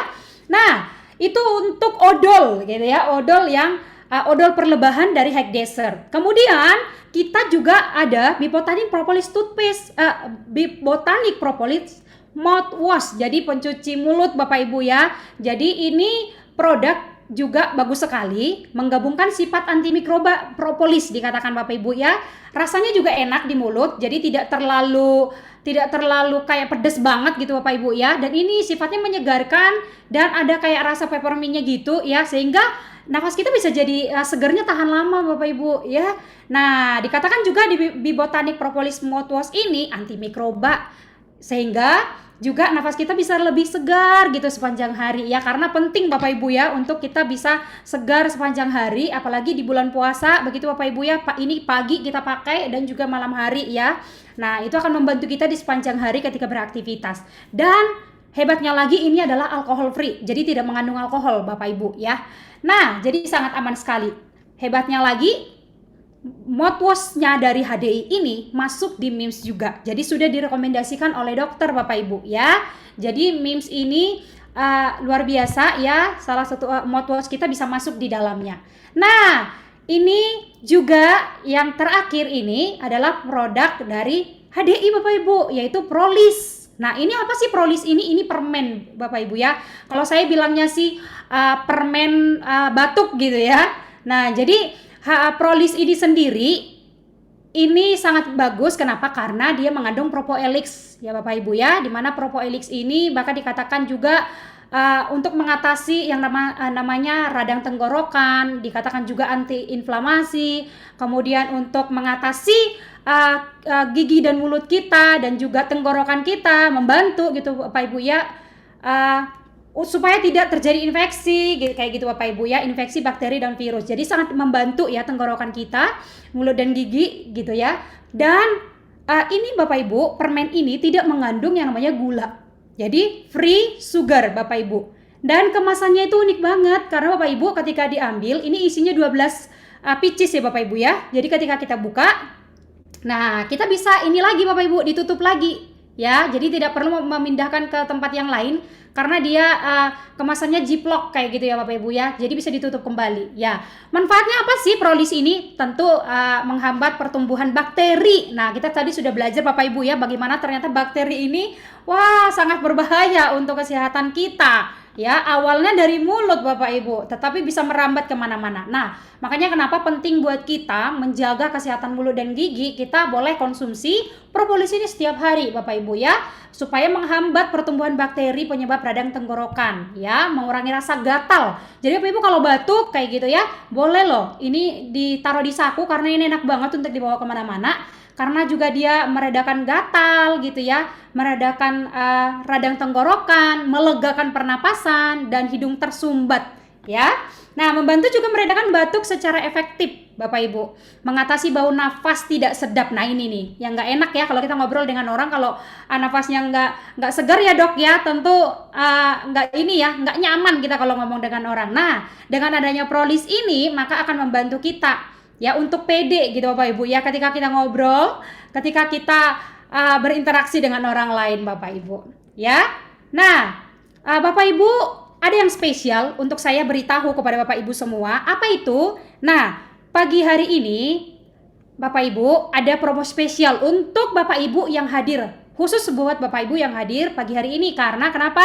Karena ada promo dari HDI sendiri. Yang flyer yang pertama ini Bapak Ibu, ada namanya Skin Immunity Set. Wah ini tanggal 2 sampai tanggal 10 April. Tanggal 10 April itu Bapak Ibu malam hari ini ya, pagi hari hari ini terakhir. Artinya Bapak Ibu segera hubungi orang yang mengundang Anda untuk Anda mendapatkan promo ini, Skin Immunity Set 1.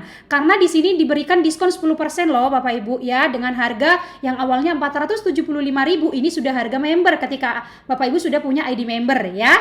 Nah, dikurangi lagi Bapak Ibu harganya. Dari harga member dikurangi lagi. Jadi Bapak Ibu bisa membeli ini gitu ya, bisa bawa pulang dengan harga 429.000. Nah ini tentu sangat murah sekali Bapak Ibu ya.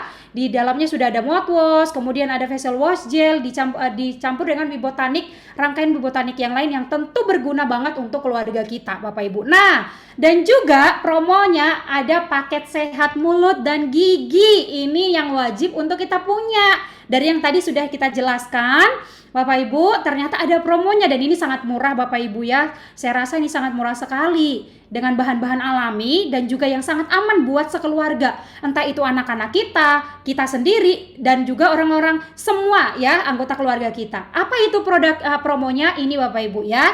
Yang harga awalnya 207.000 jadi 167.000. Apa isinya? Ada mouthwash-nya, sudah ada permennya Bapak Ibu, dan juga ada propolis toothpaste-nya. Jadi sudah ada odolnya. Satu paket ini Bapak Ibu ini sudah komplit gitu ya, yang tadi sudah saya jelaskan ya. Dan tentu juga ini sangat bermanfaat untuk menjaga kesehatan mulut dan gigi kita. Nah makanya Bapak Ibu segera ya langsung cek HDI Store-nya atau langsung hubungi orang-orang yang mengundang Bapak Ibu pagi hari ini, gimana cara mendapatkannya. Seperti itu ya. Baik Bapak Ibu semuanya, di sini sudah banyak sekali pertanyaan yang masuk. Maka kita perlu dok untuk menjawabnya ya dokter ya, karena sudah menanti-nantikan nih dok rekan-rekan kita. Saya bantu untuk bacain ya dok. Nah ya, pertanyaan pertama ini ada dari Dani dok. Pertanyaannya begini dok, apa bedanya pasta gigi dan obat kumur? Jadi bedanya pasta gigi dan obat kumur mulut, mana yang efektif untuk membunuh bakteri di mulut supaya nafas kita nggak bau? Nah gimana dok? Ya ini langsung dijawab Bu. Ya boleh, silakan dok langsung dijawab. Kalau ditanya efektif mana pasta gigi dan obat kumur, semuanya baik. Saya tidak memilih pasta gigi ataupun obat kumur mana yang bagus atau enggak. Semuanya bagus. Cuma saya lebih menekankan ke pasta giginya. Jadi penggunaan pasta gigi itu kan selalu pasti joinan dengan sikat gigi itu. Jadi apa namanya, kebiasaan sikat gigi aja yang difokuskan, karena pembersihan maksimal dari obat kumur terus kemudian lain-lain sebagainya itu lebih baik ke sikat gigi. Obat kumur itu hanya membantu, sama halnya seperti di slide yang saya tampilkan di belakang tadi tentang bersihkan lidah dengan tongue cleaner ataupun dengan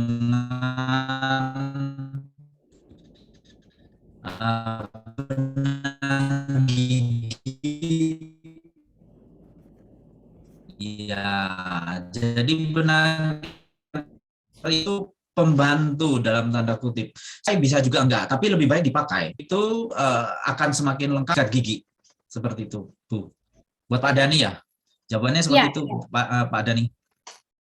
Harus ya. dipakai semuanya. Kalau kita punya obat kumur, pakai obat kumur. Kalau kita nggak punya, adanya sikat gigi, pasta gigi, ya sudah pakai itu aja. Sebisa mungkin ada salah satu alat yang digunakan sebagai pendukung, entah itu pasta gigi, benang gigi, terus tang cleaner atau tang scraper itu, terus yang terakhir obat kumur. Jadi pendukungnya itu salah satu bisa digunakan. Tapi yang poin utama adalah sikat gigi. Ya, Oke. gitu Bu. Ya, thank you dokter. Semoga bisa menjawab ya, Pak Dani. Tentu sangat menjawab sekali. Ini ada lagi pertanyaan dok. Pertanyaannya begini, dok, pasta gigi yang bagus untuk anak usia dini yang seperti apa? Dan sikat yang bagaimana? Dan cara mengajak anak usia dini untuk mau gosok gigi rutin? CS murid saya kebanyakan giginya berlubang. Oh, karena mungkin ya, karena murid Ya, saya kebanyakan giginya berlubang dan bau dok. Gimana dok? ya. Kalau untuk gigi yang poin yang harus mungkin Ibu penanya itu pengajar ya.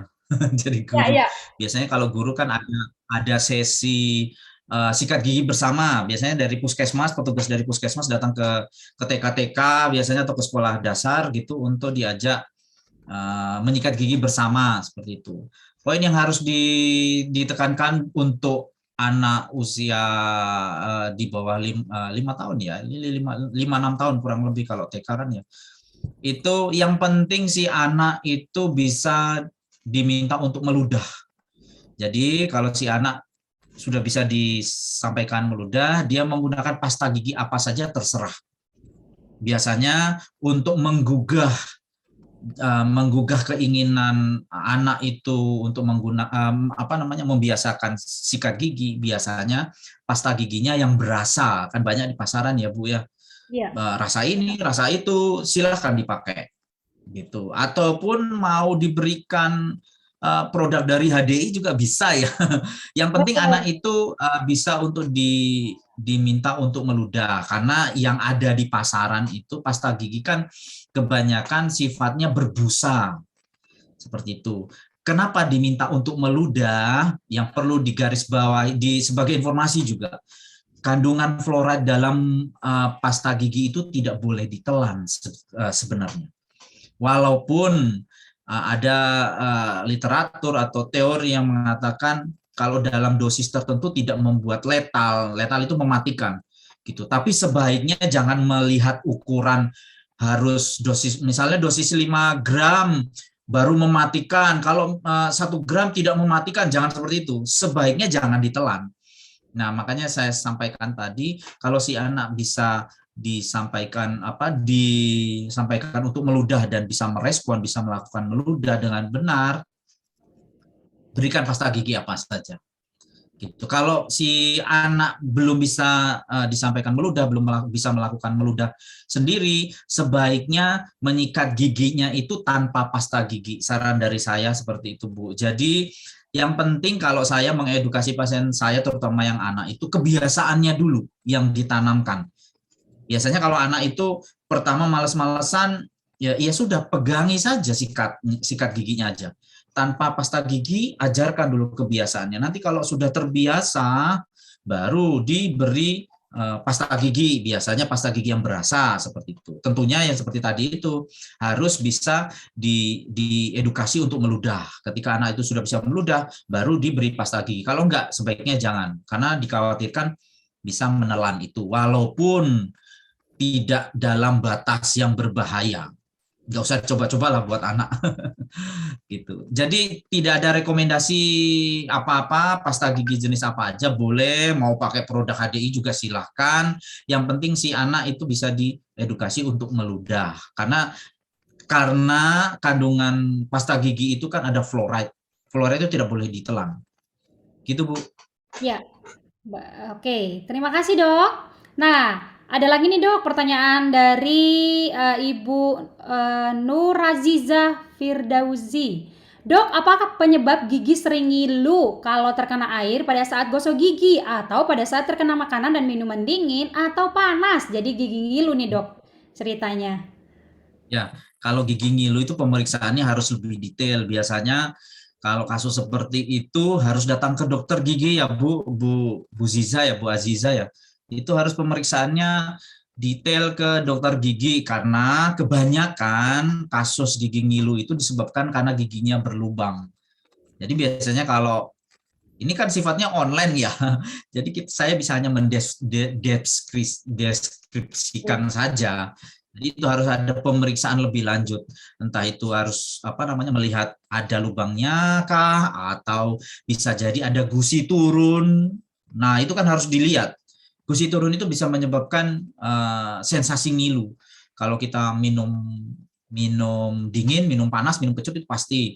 Apalagi kalau terjadi yang namanya abrasi atau permukaan dari mahkota gigi itu menipis karena kebiasaan atau sikat gigi yang salah, itu bisa terjadi. Nah, harus dilakukan pemeriksaan dulu oleh dokter gigi, baru kita bisa menentukan sebabnya apa. Kayak gitu Bu Aziza. Oke, thank you dok. Nah, ada juga nih dok pertanyaan dari Bu Lina. Pertanyaannya begini dok, dok gigi lubang apakah ada hubungannya dengan sinusitis? Ya, menarik. Banyak kasus di lapangan kayak gitu, Bu. Saya di poli di rumah sakit banyak menerima rujukan dari dokter spesialis THT. Pertanyaannya kebalik soalnya. Sebenarnya bukan. Pertanyaan tentang gigi lubang terhadap sinusitis ya. Ya, Pencetus dari sinusitis itu salah satunya adalah dari gigi lubang, Bu. hmm, Gitu. Jadi biasanya kalau dokter spesialis THT itu dokter spesialis THT yang menangani sinusitis itu kalau sudah menangani sinusitisnya, rongga mulutnya dicek apakah giginya ada yang lubang atau ada yang bermasalah dengan giginya. Kalau sudah ditentukan oh ini ada gigi yang lubang, pasti akan dikonsulkan ke dokter gigi.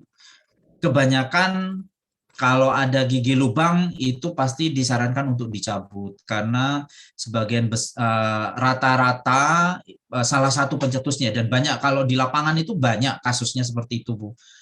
Sinusitis itu disebabkan karena gigi berlubang. Jadi jangan disepelekan ya tentang gigi. Gigi berlubang itu harus ditindaklanjuti, entah itu dicabutkah atau dilakukan tambalkah atau perawatan yang lain, tapi intinya harus ditindaklanjuti. Yang jelas jawabannya adalah ada hubungannya karena salah satu penyebab sinusitis adalah gigi berlubang. Gitu.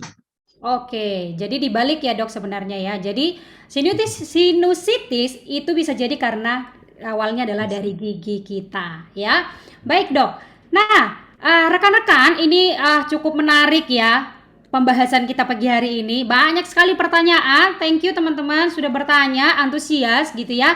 Rekan-rekan boleh ya kita mungkin satu orang ya dok yang mau langsung open ini ya, Boleh, open mic boleh, ya. boleh, Kemudian boleh. langsung bertanya ya, kita berikan kesempatan. Ada yang mau membuka kamera ya, buka kameranya juga, buka mic-nya juga gitu ya, bertanya langsung kepada dokter gigi Mimit. Boleh rekan-rekan raise hand ya supaya nanti rekan-rekan akan membukakan mic-nya untuk rekan-rekan semuanya. Apakah ada? Kita menunggu ya. Rekan-rekan boleh langsung raise hand ya, angkat tangan. Oke, sambil menunggu mungkin dok, saya juga mau, kita juga mau ini ya, sambil menunggu pertanyaannya rekan-rekan, saya mau menginformasikan beberapa hal yang sangat penting juga. Ya, sambil menunggu rekan-rekan ada yang akan bertanya secara langsung, saya akan menginformasikan satu informasi yang cukup penting untuk menyambung acara kita pagi hari ini. Ya, saya mau bertanya kepada Bapak Ibu sekalian yang hadir pagi hari ini, apakah Bapak Ibu sekalian yang hadir pada pagi hari ini semuanya sudah punya yang namanya kartu diskon dari HDI? Apakah sudah memiliki kartu yang seperti yang di sebelah kiri ini Bapak Ibu? Nah, dengan adanya ini Bapak Ibu, tadi kan saya sampaikan ya ada diskonnya Bapak Ibu gitu ya untuk membelikan perawatan-perawatan gigi dan mulut dari HD gitu ya dengan diskon yang sudah ada. Nah, Bapak Ibu nanti bisa membelinya dengan harga yang jauh ya di bawah retail dengan Bapak Ibu memiliki yang namanya kartu diskon ini. Nah, Bapak Ibu saya mau jelasin bahwa saya mau sharing ini ke Bapak Ibu semuanya bahwa ketika kita punya yang namanya kartu ID ya atau kartu diskon, maka Bapak Ibu semua punya kesempatan untuk dapat produk yang lebih murah atau yang juga produk gratis. Karena ada beberapa promo itu produknya gratis Bapak Ibu ya. Nah, apa sih pentingnya untuk Bapak Ibu gitu ya punya yang namanya kartu diskon ini? Nah, ada beberapa manfaatnya ya Bapak Ibu. Yang pertama, Bapak Ibu ketika punya kartu diskon ini, maka Bapak Ibu berkesempatan untuk jadi konsumen. Jadi, aduh, aku nggak usah lah bikin kartu diskon gitu ya. Orang aku cuman konsumen aja. Nggak apa-apa Bapak Ibu ya. Kalau misal Bapak Ibu belum punya kesempatan untuk sharing ke orang lain, untuk ngejualin dengan kata lain Bapak Ibu ya, atau membina rekan kerja, nggak apa-apa. Bapak Ibu cukup konsumsi saja. Nah, keuntungannya apa dong? Keuntungan dari Bapak Ibu menjadi konsumen adalah nanti akan ada diskon 10 sampai 15% dari harga retail. Ya Bapak Ibu, jadi ketika Bapak Ibu belanja ke kantor, Bapak Ibu nanti berkesempatan untuk mendapatkan harga diskon. Bapak Ibu ya. Jadi nanti di harga produknya itu dengan harga yang Bapak Ibu dapatkan di kantor itu nanti dikurangi Bapak Ibu sekitar 10 sampai 15%. Kemudian garansi produk asli dan fresh dengan kualitas terbaik Bapak Ibu. Ya, artinya Bapak Ibu langsung mendapatkan produk asli. Bapak Ibu, makanya kenapa kita sangat menyarankan untuk Bapak Ibu berbelanja langsung kepada kantor atau melalui online yaitu HDI Store-nya HDI. Jadi kita HDI punya yang namanya HDI Store khusus ya HDI. Jadi Bapak Ibu bisa dari rumah pesan gitu ya. hdistore.com. Nanti Bapak Ibu bisa menanyakan kepada orang yang mengundang Bapak Ibu ya ke acara ini. Nah, kemudian Bapak Ibu free health consultation by HDI Doctor. Jadi HDI itu punya dokter konsultan Bapak Ibu. Jadi Bapak Ibu setiap harinya bisa melakukan konsultasi online maupun offline. Bapak Ibu boleh berkonsultasi apapun. Jadi dengan memiliki kartu member ini Bapak Ibu bebas ya untuk melakukan konsultasi dengan dokter-dokter yang ada di HDI. Kemudian juga free beauty consultation by Smart Skin Advisor. Jadi untuk skincare HDI yaitu base skin yang saya sudah sampaikan tadi di awal. Nah Bapak Ibu berkesempatan untuk melakukan yang namanya konsultasi gratis. Karena di HDI banyak sekali Bapak Ibu yang namanya Smart Skin Advisor. Jadi yang bisa menjawab konsultasi-konsultasi mengenai kulit, rekomendasi apa nih yang baik untuk kulit saya, seperti itu. Itu gratis Bapak Ibu ya. Kemudian juga kesempatan untuk berbagi dengan kaum kurang mampu atau HDI peduli. Karena dengan kita membeli produk-produk HDI, Bapak Ibu juga turut untuk menyumbang, untuk memberikan kesempatan untuk beberapa anak-anak yang kurang mampu ya di seluruh Indonesia Bapak Ibu dengan HDI peduli. Nah, itu adalah benefit yang pertama. Yang kedua Bapak Ibu berkesempatan untuk menjadi seller. Nah, menjadi seller ini gimana? Bapak Ibu juga nanti akan mendapatkan yang namanya bagi hasil 10-15% dari harga diskon ke customer baru Bapak Ibu. Jadi ketika Bapak Ibu jual, mereka nggak mau member, ya nggak apa-apa Bapak Ibu, karena kita nggak bisa paksa ya. Jadi Bapak Ibu ketika mau ngejualin lagi produk-produk HDI, maka Bapak Ibu nanti akan mendapat selisih harganya ya Bapak Ibu ya. Jadi Bapak Ibu mengambil selisih harganya sekitar 10-15%. Dan free business consultation. Jadi gratis untuk Bapak Ibu berkonsultasi bisnis Bapak Ibu ya. Nah yang terakhir ini Bapak Ibu yang sangat menarik, kenapa? Karena selain Bapak Ibu bisa jadi konsumen, bisa juga jadi seller, bisa juga jadi networker. Artinya Bapak Ibu membangun sebuah tim. Nah, dengan membangun sebuah tim, Bapak Ibu berkesempatan loh untuk mendapatkan yang namanya komisi atau bagi hasil 5% dari seluruh omset grup. Artinya seluruh omset dari rekan-rekan Bapak Ibu. Dan juga ada free international trip loh Bapak Ibu. Jadi Bapak Ibu nanti berkesempatan untuk mendapatkan trip-trip yang diberikan oleh HDI. Kayak gitu Bapak Ibu ya. HDI memberikan trip-trip dan Bapak Ibu berkesempatan untuk mendapatkannya secara gratis. Jadi Bapak Ibu selain kita udah konsumsi kita sehat, kita sharing ke orang lain juga berbagi ya Bapak Ibu ya. Supaya orang lain sehat. Kemudian kita juga diberikan oleh perusahaan yaitu jalan-jalan, refreshing Bapak Ibu ya, honeymoon lagi dengan suami atau istri dan anak-anak juga berlibur bersama. Dan itu diberikan free ya. Kemudian juga berkesempatan Bapak Ibu untuk mendapatkan royalti dan juga stakeholder Bapak Ibu, ini luar biasa.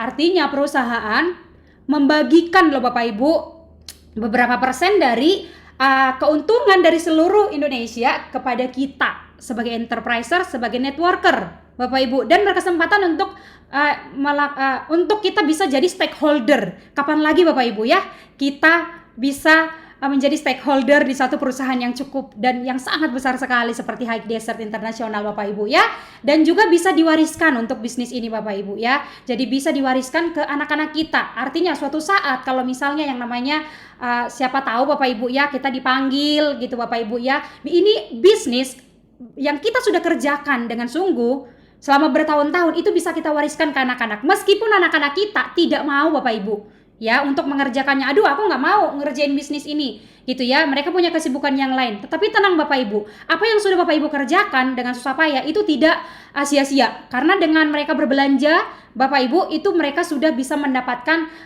hasil seperti yang Bapak Ibu dapatkan yang sudah Bapak Ibu bangun. Wah, ini luar biasa ya, kita bisa mewariskannya kepada anak-anak kita satu hari nanti. Nah, dan sama free business consultation.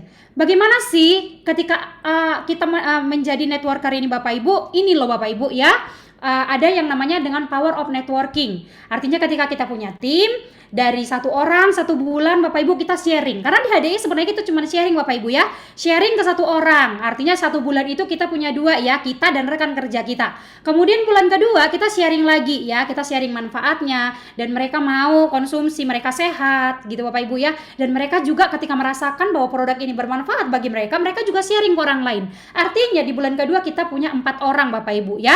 Di bulan ketiga sama, rekan kita sharing, dan rekan kita juga sharing ya Bapak Ibu ya. Tidak terasa loh Bapak Ibu, di bulan ke-12 Bapak Ibu ya kita sudah punya rekan kerja sebanyak 4.000 orang. Wah, nggak terasa. Ini yang namanya dengan power of networking. Artinya kita bekerja sama. Kalau kita kerjakan sendiri sebagai seller, artinya kita kekuatannya terbatas Bapak Ibu. Namanya juga jualan sendiri. Tapi hebatnya ketika kita punya tim, maka kita memiliki potensi penghasilannya di bulan ke-12 kalau berjalan dengan baik Bapak Ibu sekitar 184 juta. Wah, Bapak Ibu mau tidak? 184 juta gitu Bapak Ibu ya, dalam 12 bulan kita kerjakan. Wah, tapi muluk-muluk lah Mbak. Apakah semua orang yang kita tawarkan, apakah semua orang yang mau konsumsi, mereka mau jalanin? Memang betul Bapak Ibu, yang namanya bisnis, yang namanya usaha, pasti ada peluang yang namanya tidak semua bisa berhasil 100%. Oke, begini saja Bapak Ibu, kita ambil gitu ya, artinya gini, kalau lah saja hanya 10% saja yang berhasil, maka Bapak Ibu masih punya peluang untuk mendapatkan potensi penghasilannya itu 18 juta loh Bapak Ibu. Artinya gagal 90%. Saya yakin kalau ada usaha lain ya, usaha lain mungkin kita membuka usaha konvensional begitu Bapak Ibu ya, kita buka warung kemudian gagal 90%, saya tidak yakin bisa bertahan. Seperti itu ya Bapak Ibu ya. Nah, itulah kenapa Bapak Ibu dengan kita konsisten saja Bapak Ibu sharing kepada orang lain ya. Share minimal ke 6 orang Bapak Ibu, dalam 6 bulan kita akan mendapatkan keuntungan yaitu sekitar 1 bulannya kita dapat 1.250.000 dengan kita sharing ke 6 orang. Artinya dalam 6 bulan kita dapat 7.500.000 Bapak Ibu. HDI juga memberikan kelebihan, yaitu kalau Bapak Ibu sharing kepada 6 orang, gini, Bapak Ibu pertahankan dengan konsisten 6 kali dalam 12 bulan, maka Bapak Ibu nanti diberikan oleh perusahaan yang namanya extra cash, mempertahankan posisi sharing ke 6 orang ini aja Bapak Ibu ya. Extra cash 1 juta lagi, artinya total penghasilan kita selama 6 bulan nanti 8.500.000 Bapak Ibu ya. Nah, ini sangat menarik sekali Bapak Ibu ya. Hanya dengan kita konsisten untuk sharing, artinya peduli dengan orang lain bahwa kita yuk jaga kesehatan bersama-sama. Ya, seperti itu Bapak Ibu. Oke, kita masih lanjut Dok dengan pertanyaan ya. Dengan pertanyaan yang lain. Ternyata sudah ada yang raise hand Dok ya. Tadi ada yang raise hand 1 orang. Oke, boleh dibuka mic-nya Bu. Langsung boleh mengajukan pertanyaan kepada Dokter Mimit. Oke, tadi saya lihat ada 1 orang yang raise hand.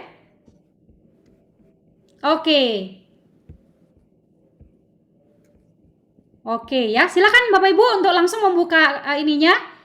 Oke, baik, kalau begitu Bapak Ibu tidak ada lagi pertanyaan mungkin Dok ya. Oke, baik, Bapak Ibu masih bisa ya mengajukan pertanyaan nanti kepada Dokter Mimit. Boleh menghubungi secara langsung ya Dok ya, atau main-main ke praktikannya dokter ya. Oke, supaya bisa lebih nanya lagi gitu ya dengan pertanyaan-pertanyaan Bapak Ibu, langsung main ke praktekannya di mana dokter? Di Glenmore, saya praktek di Glenmore Banyuwangi. Iya, di Glenmore Banyuwangi. Langsung datang Bapak Ibu ya ke sana. Sore hari sudah buka, Bapak Ibu langsung bisa berkonsultasi dengan beliau atau Bapak Ibu mendengarkan radio tadi Dok ya. Nah, Ya, bisa langsung. Ya, Bintang Tenggara ya Dok ya. Nah, nanti bisa langsung bertanya Bapak Ibu ya, langsung ditanya, mendengarkan sharing dari beliau, langsung menanyakan secara langsung. Atau nanti setelah ini gitu ya, bisa menghubungi beliau secara pribadi, menanyakan apapun yang pengen ditanyakan, boleh ya Dok ya? Oke. boleh. Oke, dokter, terima kasih banyak gitu ya. Sebentar lagi, Dok, ini kita bakalan mengadakan kuis, Dok. Kita mau lihat, Dok, dari penjelasannya dokter, dari penjelasan saya gitu ya. Kira-kira rekan-rekan seberapa ini ya, banyak tidak ya gitu ya, rekan-rekan yang bisa menangkap apa sih gitu. Kita pengen lihat nih, Dok ya. Kita mau juga berikan beberapa hadiah spesial buat rekan-rekan yang masih bertahan. Wah, luar biasa loh. Ada sekitar 33 orang yang masih bertahan, Dok, sampai di akhir. Ya, baik rekan-rekan semuanya, kita akan langsung ya memberikan pertanyaan, memberikan kuis. Kita akan berikan giveaway kepada rekan-rekan semuanya. Oke. Nah, Bapak Ibu, silakan untuk membuka aplikasi. Jadi Bapak Ibu membuka aplikasi quizzes.com. Bapak Ibu ya, quizzes.com. Oke, karena kita akan menggunakan aplikasi ini untuk kita mengadakan kuisnya. Ya, boleh dari HP atau device yang lain supaya lebih enak Bapak Ibu ya. Nah, silakan dibuka quizzes.com atau saya boleh langsung sharekan linknya di kolom chat Bapak Ibu ya, supaya Bapak Ibu bisa langsung join ya dengan Bapak Ibu. Oke, silakan diklik ya Bapak Ibu ya. Link yang sudah saya kirimkan di kolom chat, dicek ya Bapak Ibu ya. Langsung diklik. Setelah Bapak Ibu udah klik, ya maka Bapak Ibu nanti akan tergabung di quizzes.com. Nah, setelah join Bapak Ibu ada kode yang akan diminta. Ya, berapa kodenya saya akan share ke kita semua. Apakah sudah kelihatan Bapak Ibu slide yang sudah saya share? Sudah ya, karena sudah ada beberapa yang masuk juga ya. Masih 2 orang, masih 3 orang yang bergabung. Jadi kodenya Bapak Ibu 643 548. Jadi ketika Bapak Ibu sudah masuk di quizzes.com atau sudah mengklik tadi link yang sudah saya berikan, maka Bapak Ibu otomatis akan masuk di quizzes.com-nya. Kemudian nanti ada memasukkan kode permainan. Bapak Ibu silakan untuk masukkan kodenya. Kodenya adalah 643 548. Saya tunggu ya Bapak Ibu ya. Kami tunggu. Masih 8 orang dari 33 orang. Silakan Bapak Ibu diambil HP-nya, boleh juga langsung di laptopnya ya. Karena menarik sekali untuk hadiah-hadiah yang akan kita bawa. Karena berhubungan dengan mulut dan gigi. Mungkin sudah ketebak nih Dok ya. Apa ya kira-kira gitu Dok ya. Nah, sudah ada 10 orang. Oke, silakan Bapak Ibu. Nah, sekalian menunggu nih Dok. Nanti rekan-rekan yang memenangkan gitu ya, rekan-rekan yang menang, silakan nanti untuk menghubungi ya nomor admin, nanti minta tolong untuk di-share ya untuk rekan-rekan. Oke, nanti menghubungi dan klaim hadiahnya kemana? Ya. Nah, langsung ke Learning Center Genteng Banyuwangi ya, HDI Learning Center Genteng Banyuwangi. Nanti boleh diberikan di kolom chat ya untuk rekan-rekan panitia, untuk rekan-rekan yang lain untuk memberikan nomor yang bisa dihubungi oleh rekan-rekan yang menang nanti ya. Oke, sudah 16 orang dari 33 orang. Apakah bisa saya tutup? Silakan rekan-rekan. Kalau sudah bisa ditutup, maka saya akan tutup. Mungkin ada yang masih kesulitan, boleh chat ya, supaya kita tahu kesulitannya di mana Bapak Ibu. Ya, supaya kita bantu supaya kita bisa mengikuti kesempatan ini bersama-sama. Ya. Apakah Bapak Ibu sudah oke semua? Apakah oke semua? Sepertinya sudah oke semua Bapak Ibu ya. Baik, kalau sudah oke, ternyata di sini sudah 18, masih nambah lagi. Saya hitung saja ya. Saya hitung saja Bapak Ibu ya. Wah, udah 19. Artinya masih banyak nih yang masih mau ikutan. Silakan Bapak Ibu ikutan ya. Kesempatan kita sama ya. Kesempatan semua orang yang bergabung pagi hari ini sama. Jadi Bapak Ibu silakan masuk. Kita ada 33 orang. Silakan masuk Bapak Ibu supaya punya kesempatan untuk mendapatkan yang namanya giveaway kita pagi hari ini ya. Silakan Bapak Ibu untuk langsung join 19 orang. Oke, saya langsung hitung saja dari 5 sampai 1 Bapak Ibu ya. Kalau nanti di hitungan 1, wah ini ada yang nambah lagi ya. Baik, sambil kita berikan kesempatan gitu Bapak Ibu ya. Saya akan hitung Bapak Ibu, hitung mundur dari 5 sampai 1. Nanti di hitungan 1, maka saya akan menutup. Dan kemudian kita akan mulai permainannya Bapak Ibu ya. Langsung kita mulai kuisnya. Baik, ini sudah ada 20 orang. Mungkin ada yang kesulitan, segera chat supaya kita bisa bantu Bapak Ibu. Dan nanti teman-teman bisa bantu ya untuk yang kesulitan. Nah, oke, saya hitung langsung. 5, 3, kok langsung 3? 5, 4, 3. Kecepatan ya Bapak Ibu saya ngitungnya ya. Oke, sepertinya sudah 20 orang ini ya. 3, 2, 1. Baik, saya tutup Bapak Ibu. Silakan mengikuti kuisnya Bapak Ibu ya. Saya mulai dari sekarang Bapak Ibu ya. Silakan menjawab pertanyaannya.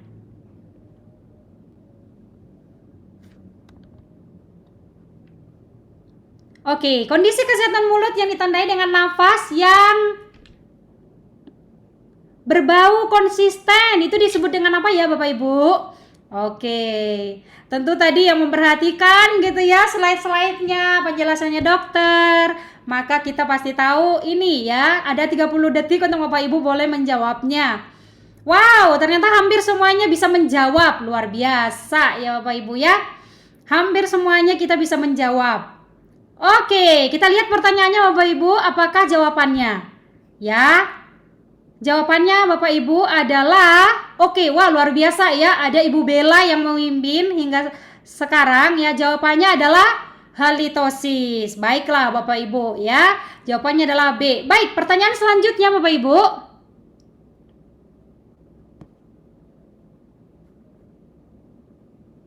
Terdapat 2 hal utama yang mengalami perubahan pada keadaan gigi dan mulut ketika menjalani ibadah puasa. Nah, itu apa saja Bapak Ibu? Wah, luar biasa ya, hampir semua bisa menjawab.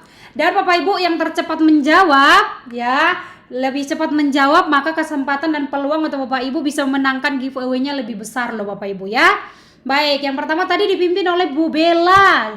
Oke, kita lihat di pertanyaan yang kedua siapa yang akan memimpin secara keseluruhan. Oke, kita lihat sama-sama ya Bapak Ibu ya. Nah, masih Ibu Bella, luar biasa ya. Ibu Bella menyimak dengan baik dari awal. Oke, jawabannya adalah mulut kering dan bau mulut. Oke, ya. Baik, langsung kita ke pertanyaan yang ketiga dari 5 pertanyaan Bapak Ibu ya. Silakan dijawab Bapak Ibu.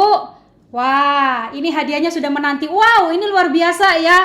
Ada yang langsung gitu ya, sudah bisa jawab. Luar biasa ya. Silakan Bapak Ibu. Oke. Wow, ini juga hampir semuanya bisa menjawab ya, meskipun agak lama gitu ya. Mungkin berpikir dan mungkin lihat catatan dulu Bapak Ibu ya. Oke, tidak apa-apa Bapak Ibu, yang penting bisa menjawab dulu deh ya. Oke, kita lihat sama-sama. Kira-kira jawabannya apa ya? Kok membingungkan gitu ya? Jawabannya hampir sama soalnya. Nah, oke, maka kita lihat sama-sama. Wow, luar biasa. Bu Bella jadi yang ketiga. Yang pertama itu ada Kaneli, yang kedua Pak Jo gitu ya. Baik, jawabannya yang pertama ya, Bipropolis toothpaste. Luar biasa. Kita lanjut ke pertanyaan selanjutnya Bapak Ibu ya. Pertanyaannya apa kira-kira? Baik, formula Propoelix-nya dapat mengatasi radang tenggorokan akibat infeksi, virus, dan tanpa kandungan gula atau sugar free. Produknya apa Bapak Ibu kira-kira? Oke, produknya apa Bapak Ibu? Wah, ini hampir semua bisa jawab ya. Artinya sudah banyak yang tahu atau begitu memperhatikan dengan baik tadi Bapak Ibu ya. Oke. Wow, luar biasa ya. Hampir semuanya bisa menjawab. Wah, ini semua sudah menjawab. Oke, kalau begitu kita lihat kira-kira apakah jawabannya. Ya, ternyata jawabannya Bapak Ibu. Wow, masih bertahan ya.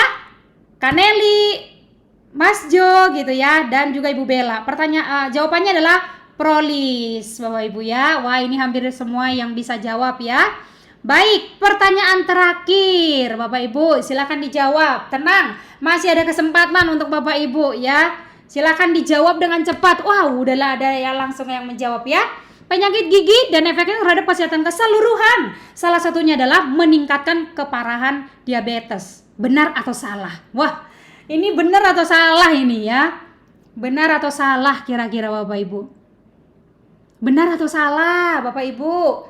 Oke, hampir semuanya bisa menjawab juga ya. Benar atau salah ya? Ini pertanyaan buat kita bersama ya. Sekalian mengingatkan akan tadi materi yang sudah disampaikan oleh Dokter Gigi Mimit. Baik rekan-rekan, wow, ternyata Bapak Ibu, yang pertama jawabannya adalah benar ya. Sehingga kita akan lihat sama-sama Bapak Ibu ya. Yang memenangkan silakan untuk di screenshot ya rekan-rekan ya. Minta tolong untuk rekan-rekan yang lain juga untuk screenshot ya. Wow, selamat Kaneli di posisi pertama, ada Mas Johan posisi kedua. Tadi posisi ketiga siapa? Tio Prita ya, benar ya Bapak Ibu ya.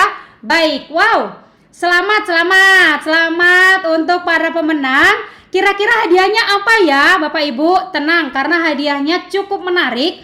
Untuk yang pertama, peringkat pertama nanti akan mendapatkan mouthwash ya, kalau saya tidak salah Bapak Ibu ya. Kemudian peringkatnya yang kedua nanti akan mendapatkan Prolis ya. Kemudian yang ketiga nanti akan mendapatkan odol dari HDI. Wow, luar biasa. Selamat rekan-rekan semuanya. Baik, rekan-rekan, untuk yang terakhir, saya berikan kesempatan untuk Dr. Gigi Mimit Ariwibowo untuk memberikan closing statement. Dan ini penting sekali closing statement ini rekan-rekan untuk mengingatkan kita kembali dan meneguhkan kita gitu ya. Silakan dokter.